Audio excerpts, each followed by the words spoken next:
فغيب النبي صلى الله عليه وسلم مرة لقضاء حاجته وتأخر عن الصحابة الكرام وكانوا في إحدى الغزوات، فجاء النبي صلى الله عليه وسلم والصحابة يصلون عليهم رضوان الله تعالى، وجعلوا إمامهم عبد الرحمن بن عوف لأن النبي صلى الله عليه وسلم تأخر، فأدرك النبي صلى الله عليه وسلم معهم ركعة ثم قضى الركعة الأخرى. لما انتهى النبي صلى الله عليه وسلم من الصلاة الصحابة أرادوا أن يعرفوا رأي النبي صلى الله عليه وسلم، خافوا من هذا الموقف أنهم تقدموا وسبقوا النبي عليه الصلاة والسلام، فأثنى النبي عليه الصلاة والسلام على فعلهم خيرا.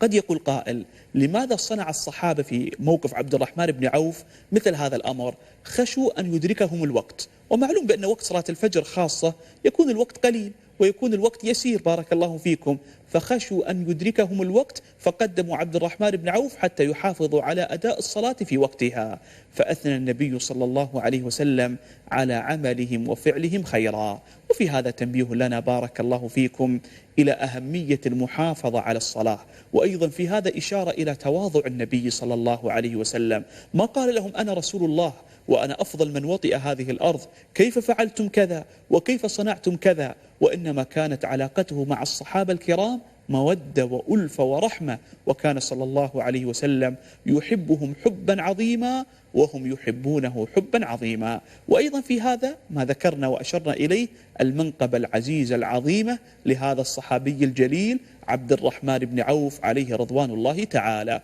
وهذا طبعا دليل على سعة علمه ومكانته عند الصحابة، وأنه من الذين اعتنوا بكلام الله عز وجل، لأن الصحابة لن يقدموا أي واحد كي يؤمهم ويصلي بالناس، وإنما سيقدمون صاحب العلم والحفظ القرآن الكريم والقرب من النبي صلى الله عليه وسلم، وهذا هو حال عبد الرحمن بن عوف عليه رضوان الله تعالى.